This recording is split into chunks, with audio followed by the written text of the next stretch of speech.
One, two, three. The following is a Laura Flanders Show audio exclusive. The bad news keeps coming. Low-income Americans face an acute housing shortage. Some estimate that the nation needs 7 million affordable homes we don't have. But our guests today have a success story to tell. In a new film, they track a 50-year fight against staggering odds to save a 12-block stretch of Lower Manhattan from abandonment, white flight, violence, drugs, and none other than the power broker developer himself, Robert Moses. The film features an irrepressible organizer, Frances Goldin, and traces what the filmmakers call a rabble of regular New Yorkers who saved thousands of homes and businesses and a whole community from destruction. In 1970, the so-called Cooper Square Committee won approval for its own alternative development plan. Fast forward to now, and a community land trust and mutual housing association are in place, including 22 buildings that are full of affordable homes to this day. The film Rabble Rousers, Frances Goldin, and the Fight for Cooper Square, which is out now from New Day Films, was directed and produced by our guests Kelly Anderson and Ryan Joseph with Kathryn Barnier.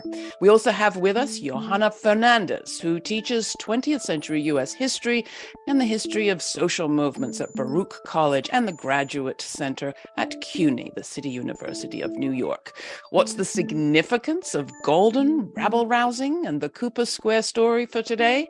We're about to find out. Welcome, everybody. Thank you all for joining us. And all of you, Ryan and Kelly, for bringing this film to our attention. It's really a joy to look at a story that is absolutely David v. Goliath, or I should say Frances and her friends v. Goliath, and they win. So let's start with just placing this for us, if you would. Who wants to start? Kelly, I mean, why this film? Why this subject? Why did you think it was so important? So this film grew out of a very unique partnership that we have at Hunter College, where I teach. It's a class where we bring together graduate students in urban planning with graduate students in the Integrated Media Arts documentary program. And the students work on films related to issues in New York City neighborhoods. And I developed that class with Tom Angotti, an urban planner here in New York City. And Ryan was a student in that class, and he worked with an urban planning student, Dave Powell. And together they, and Ryan can tell you the story, came across the story of Frances Goldin and Cooper Square. And they started this project as a student project. And I was away from the project for a while and came back 5 or 6 years ago because I was so inspired by the story and felt it was so important for people working in housing justice to know about. I had made a previous film called My Brooklyn about gentrification. And, you know, after we screened that film, people would always say, you know, is there an example of a place where people who are fighting gentrification and displacement were able to be successful? And Cooper Square is one of the only success stories that we were able to point to. So I knew it would be an incredibly valuable story for people working in the housing space. People can find our conversation about My Brooklyn in our archives, I believe. Coming to you, Ryan, did you know anything of this story before you went looking? No, the story actually happened by accident. You take a course and most students are like, I just want to do the course and get over it. When I met Frances and saw Frances and understood the battle for Cooper Square, it was a no-brainer. First of all, it's like, why has this not been documented? That's a big problem. And for me, it's always great to hear about working class people dictating what they want and make it happen through policy. So those were the reasons why I wanted to continue doing the project with David. Yeah, well, my team were joking behind the scenes because I'd been saying for years, why don't we do this story? So I'm really glad you did it. Johanna, to bring our audience, our national audience, up to speed about this community and the neighborhood we're talking about, can you set the scene a little bit for us? The film does it beautifully, but can you just sort of fill our audience in on what and who this community was going back to the earliest stages of this fight? Well, before we start, I think I want to respond because I knew Frances Goldin intimately. She's an indefatigable organizer and the founder of the Frances Goldin Literary Agency, which has published great books over the last 50 years. And she was also the literary agent of Mumia Abu-Jamal, the imprisoned radio journalist, for whom she fought till the very last breath. Yeah, I mean, her list of clients is long and impressive, going, I think, from Barbara Kingsolver and June Jordan to Robert Maripol and the writer of Goodnight Moon. So this is an extraordinary job that she was doing alongside all the organizing that you're talking about. So I know Frances through that work and those incredible books.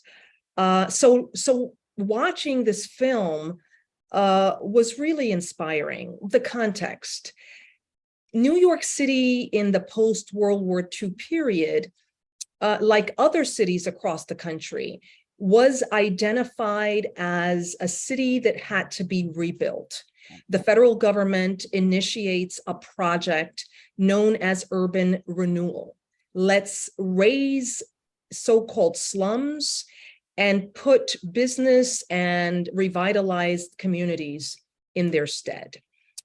Unfortunately, the federal government contracts private developers and private industries to offer housing, especially low-income housing, to Americans across the country. And so, as we know from what's going on around the country today, private developers are going to produce housing at a profit. So the housing that was produced was disproportionately middle income and luxury housing. Lower East Side is one of the most beloved communities in New York City, historic.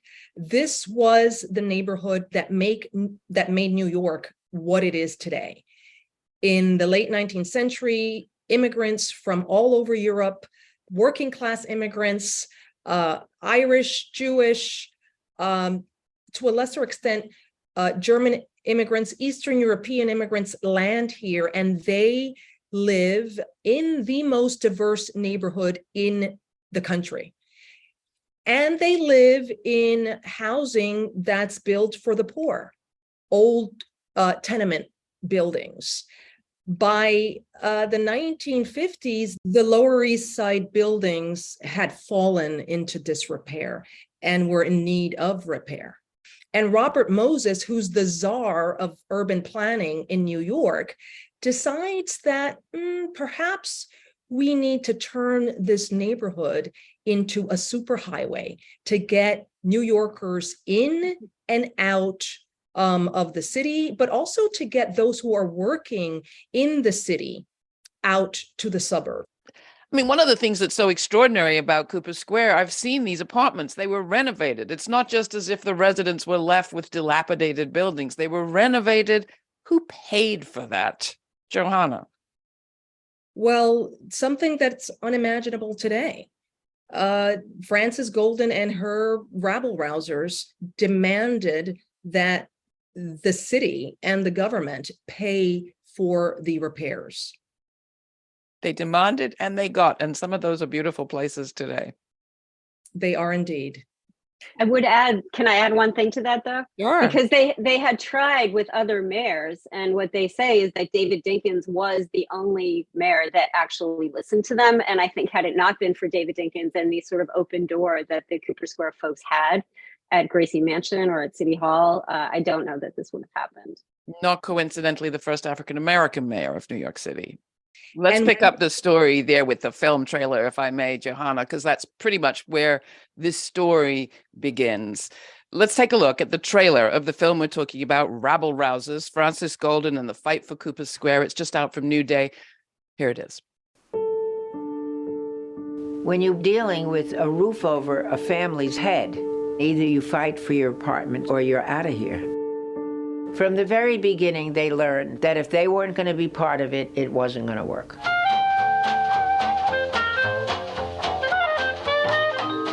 When I came to Lower East Side, it was amazing.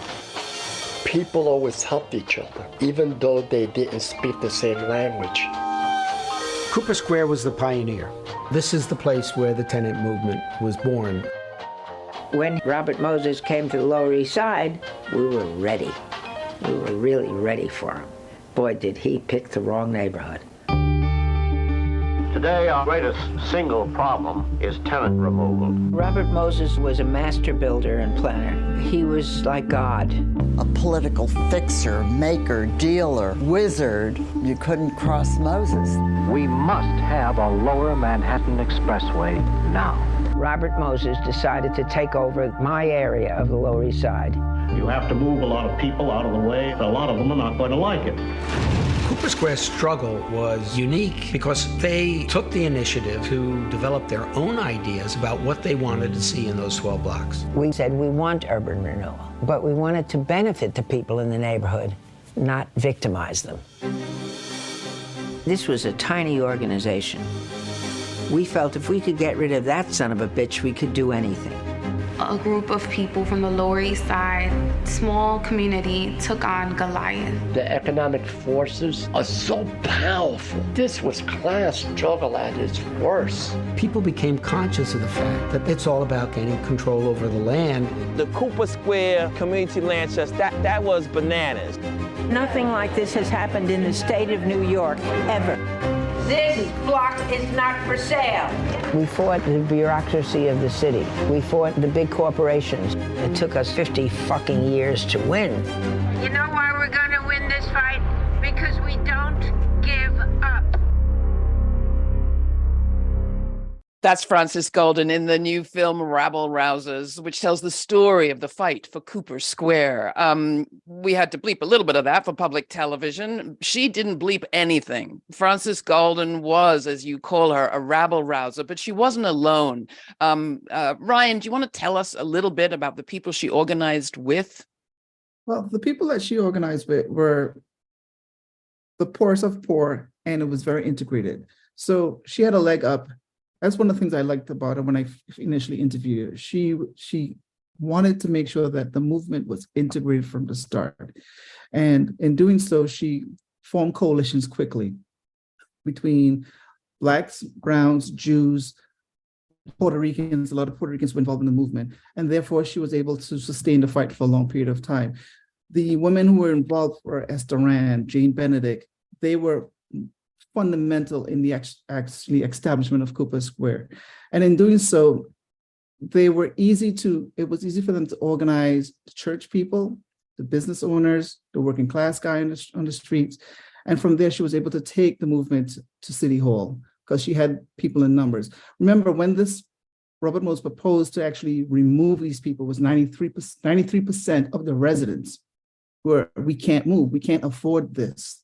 And those are the 93% of the people who actually invested in Cooper Square and actually marched with Frances and the others to save their community. And that's what they did.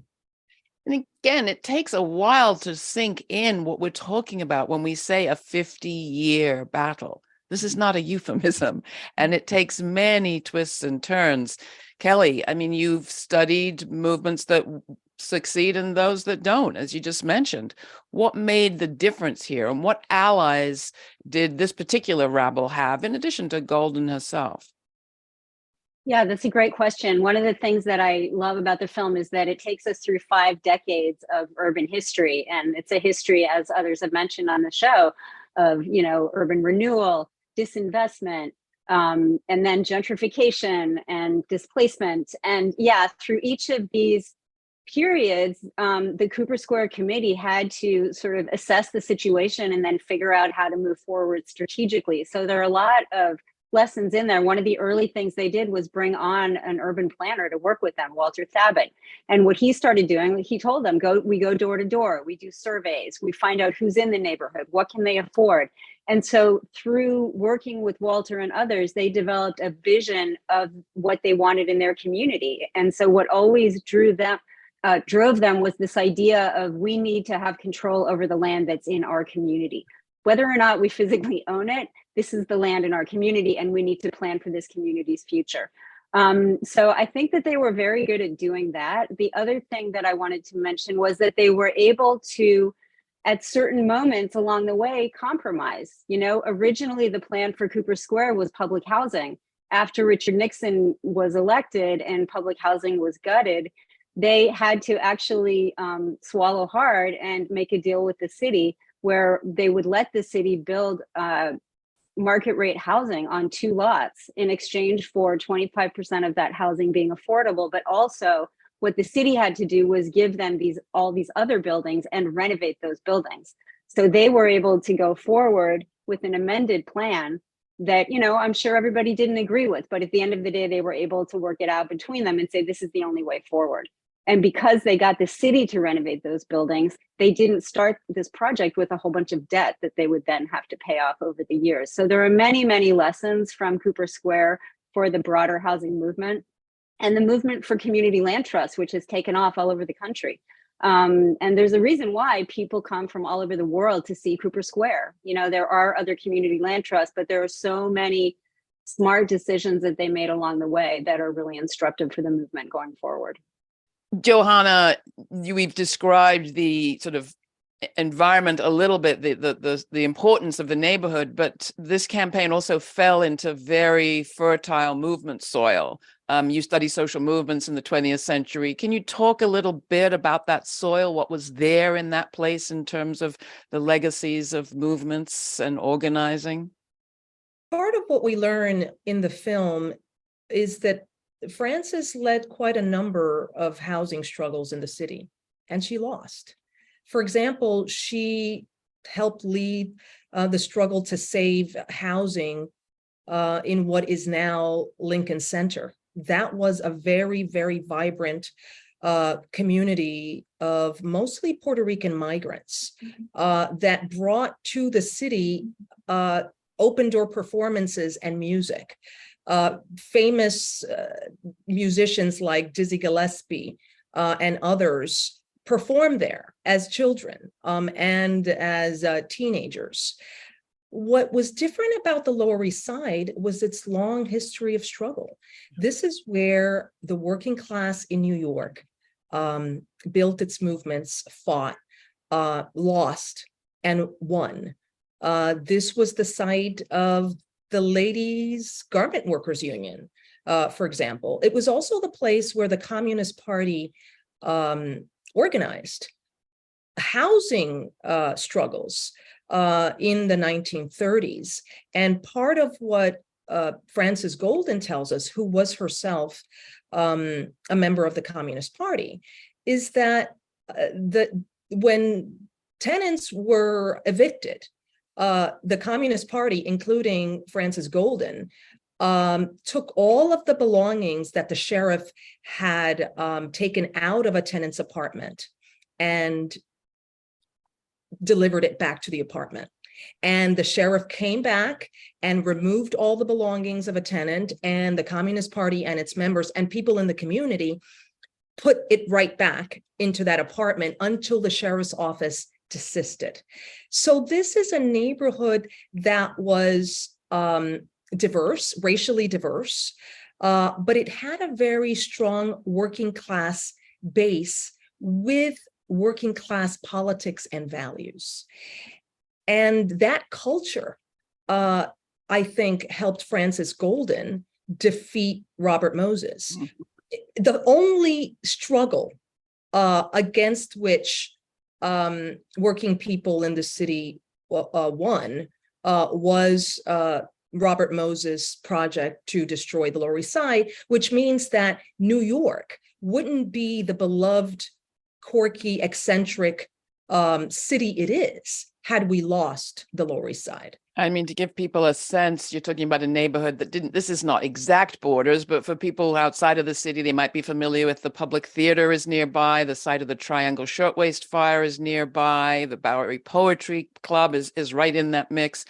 This is a very fervent, productive, creative community that, of course, houses creative performance spaces to this day, from the New York community, the New York La Mama and so many others. Can you talk a bit about who lives there now, Ryan, and why this is so important? How much was at stake, really, is I guess what I'm getting to? Well, you would have 2,400 people displaced. To backtrack a little bit, there are people who were displaced by the Stewart Park redevelopment that Frances fought against. When I started this project, those people were in their 60s and they were still displaced. So it's people like that now who could still live in the Cooper Square area, people who are in their 60s, and now there's generational transfer of those apartments to younger residents into the Cooper Square area. What was also great about Cooper Square is the business part of it. You have low income and middle income people living in the apartments, but also they have minority-owned and women-owned businesses on the ground floor of these buildings. So you're able to sustain an ecosystem where you have a diverse group of people living in the neighborhood and also a diverse bunch of businesses that supplements the needs of those people in those neighborhoods. So Frances and Walter, when they really thought of the alternate plan for Cooper Square, they really made sure there were priorities that the communities needed and insisted on that was in the actual plan. And that's what they did. That's what they did with the Cooper Square plan. That's what they did with the alternate plan.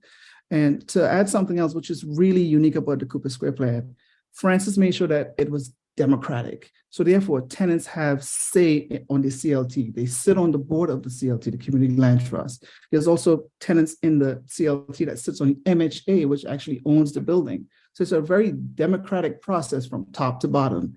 And she persisted in making sure that it was for the people, by the people, and therefore they could live there and enjoy the fruits of their labor because they work so hard. Why not live in one of the greatest cities in New York and benefit from it?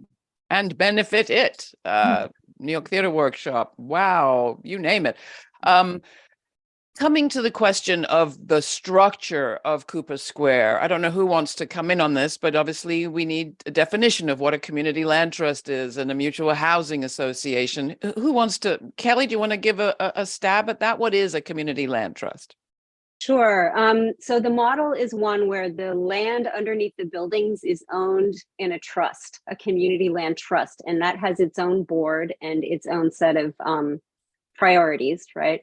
Or regulations. And then you have the Mutual Housing Association, which owns the buildings that are on top of that land. And by separating the houses from the land, it builds in a in perpetuity affordability, because what Fran says in the film, which I love, she says, if the people who own the buildings ever decide they want to move, to own the buildings, we'll say, okay, take the buildings and go. And then they say, no, well, we can't go. The buildings are on this land. And she says, yes, now you understand. This is why we structured it this way.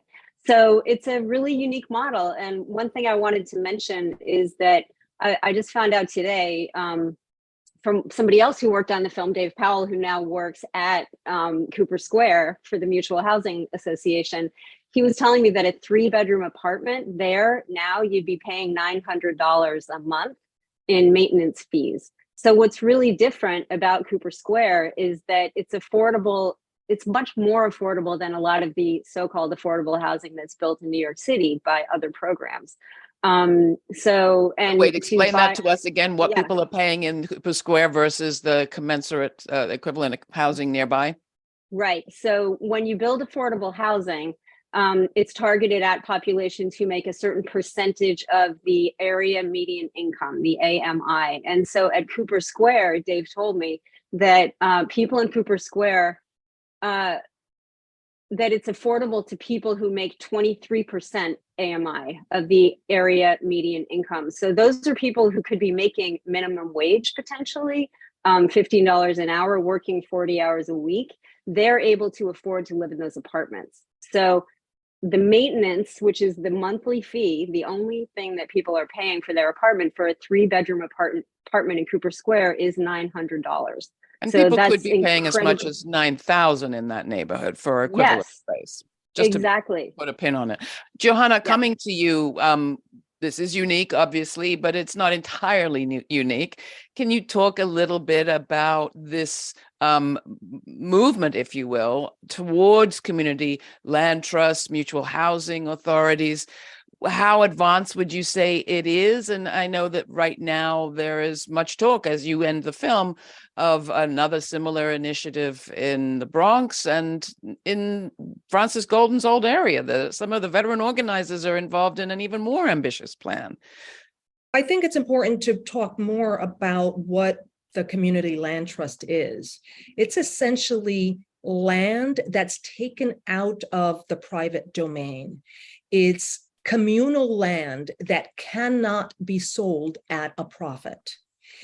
What is important about the model she and others established, because Ryan is absolutely right, this was not the Frances Goldin movement. Frances Goldin organized a community, a neighborhood, her block, her building. And what's interesting is that she didn't live ever at the site of this victory. So what she creates is a model for others to follow. And that is the notion that public lands should be connected to the idea of the public good, meaning that they can never be sold at a profit in the future by people who live there. They will be protected. There are many housing struggles that lose. The majority of housing struggles in the United States lose.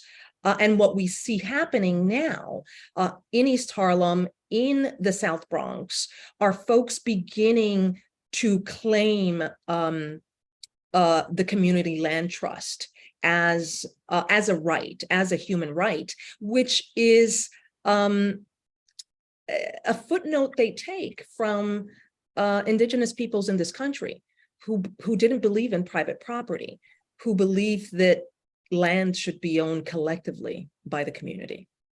I did an interview years ago with Shirley Sherrod about New Communities Land Trust in Georgia, which is another piece of this picture, I believe, the movement coming out of the Black South around ownership of Black land and in shared hands.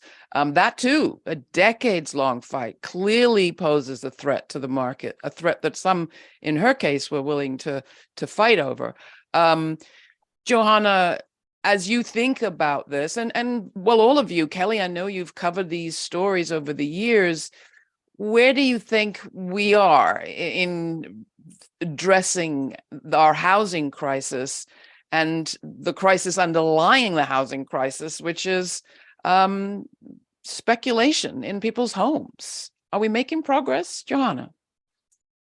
Well, it's a hard-won struggle. If you watch the film, those who were involved in the struggle and those who lived in the neighborhood had signs up, speculators not welcome here, everywhere.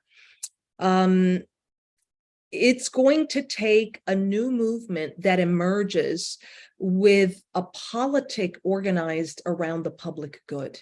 That is essentially the legacy that Frances Goldin leaves us with. It's something that she was not willing to compromise, but she is standing, as you mentioned previously, on the shoulders of others. The freedmen, that's what they were called, enslaved people in the aftermath of the Civil War, who also put forth the demand 40 acres and a mule. We need the land for housing, but for survival, and land should not be on sale to the highest bidder, because our very livelihoods, our very survival depends on it. There are housing struggles all over the country today.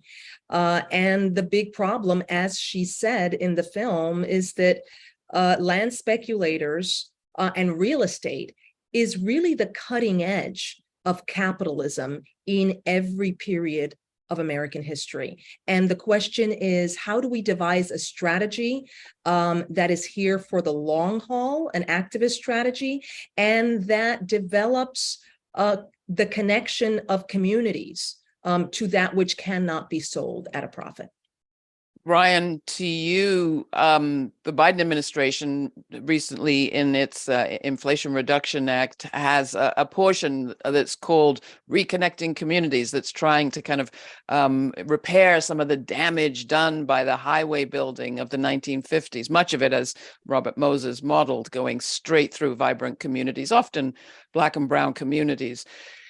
Do you have a new project in mind? Is there a bit of reporting to do about how that repair could ever be done? Well, I thought about that in relationship to this project. And when I started this project, I thought about reparations for African Americans. This might be one of a very broad policy of fixing that remedy because it helps people to generate wealth. It stabilizes communities. And what Frances did with the CLT and the MHA, it stabilized working class communities, people who are always disenfranchised, people who can't afford to put on a lump sum of money to buy a home in this current market. And it gives them the ability to build equity and wealth and send their kids to college and do these things. So that's what I thought about this project as a one step towards equity for all, particularly working class people and Black and brown people. And I think you live in New Jersey, right? Or you have some familiarity with the New Jersey situation. Are there policy fights there that you might pick to follow? I live in Jersey City, and we are mimicking everything that New York City does at its detriment. And I'm bringing actually this documentary to Jersey City. Ironically, I work for City Hall. So I have council members' ears so I could actually advocate strongly for this kind of land reforms, community land trusts, MHAs, and see what happens, because we desperately need it in Jersey City. The Francis Joseph of the future.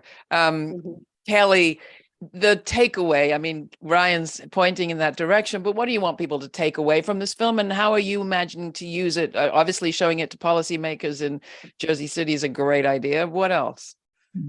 I think we need to think about housing as something that is a right and that exists outside of the speculative market. I think that, the housing situation is only getting worse. I see here in my neighborhood, Sunset Park, you used to talk about gentrification as individual people moving to a neighborhood and buying a brownstone. Now we have, they're not individuals anymore. They're investment trusts and venture capital funds and hedge funds who are buying buildings and getting rid of Section 8 tenants. And, it's not going to get better. I think one of the things that I've learned is that we need policy solutions to address problems that were created through racist and classist policies to begin with. So there's a number of initiatives now that would make it easier for New York City people to create community land trusts. This is a battle that's ongoing. One of the laws that people are fighting for right now would mean that the city couldn't dispose of public land by selling it to a private developer before assessing whether there's a community land trust that could take it over. There's also another bill that would, before somebody who owns housing can sell housing, that there would be a period of time where a community land trust or a nonprofit would be able to have the first right of refusal to buy that housing. So there are people trying to tackle this. Land is an incredibly scarce resource in New York City, and it all comes back to how do we keep public land public, and how do we get more land under community control and out of the speculative real estate market. Are our movements up to it, Johanna? Well, they've got to be. One of the things we learn from this movie is that movements change history. And sometimes those movements take 50 years, but they require persistence, creativity, optimism, persistence. Frances Goldin knew how to capture the imagination of the people around her. But she was also very close to the soil. And so one of the moments in the film that I think is beautiful is that she tells her neighbor, listen, we're going to lose it all. and we're going to be permanently displaced from New York, you need to come to this meeting. It's happening at the church. If you can't be there, you can go to work, but make sure your daughter is there, or someone in your family. But there has to be a body there representing you and your interest. That's what we've got to do. One by one, each one teach one. Collective action is what got us the beautiful idea and victory around the Community Land Trust. Collective action and a lot of food and fun by the look of it.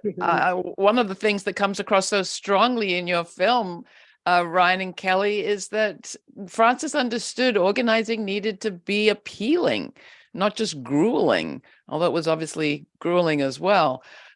We ask our guests usually at the end of every program what they think the story will be that the future tells of now. And I'd love to get you to answer that question. Do you want to go first, Johanna? What will the future tell of this period? It's a period in which far right-wing forces turned the world as we know it upside down. Right now, there's a struggle in Florida over ethnic studies, the right to the debate and discussion we need around education to help us build a more equitable world. And at this particular moment, those forces are winning. But that's what things seemed like in the 1950s. This was a moment of repression, Red Scare, and within years, one of the most impressive and important social movements in the history of the United States emerges that makes gains not just on the issue of racism, but on the issue of housing and poverty. So what history might say about this moment is that the history that we thought was over had just begun to be won. Beautiful. What about you, Kelly? What do you think? I think it's the moment where, in response to the incredible corporatization and privatization of New York City, people in communities started to connect the dots and understand that when something as innocuous as a rezoning was happening, they needed to really read the fine print and find out what was going on, and that they did come together and started to build a movement to take back the city for regular working folks. And what about you? Final word to you, Ryan. I guess you learned a lot from Frances. At least that's the impression I'm getting. I learned a lot from Frances, but I think the key takeaway, I tend to be more on the pessimistic side of things, but when you encounter someone like Frances, she did say a couple of things that stick to me. She's too old to forget to give up on a fight. That's her style. She just knows how to fight. And she passes on that generationally to everyone that she comes in contact with. If there is a will to fight, there's a will to win. And therefore, you can't give the other side any opportunity. You just got to stick to your course. Well, obviously, I have to check in with all of you in 50 years and see all the battles that you've won and films that you've made. Thank you so much for bringing this wonderful story, a good news story of tough fight and real victory to the Laura Flanders Show. We appreciate it. Thank you. Thank you, Laura.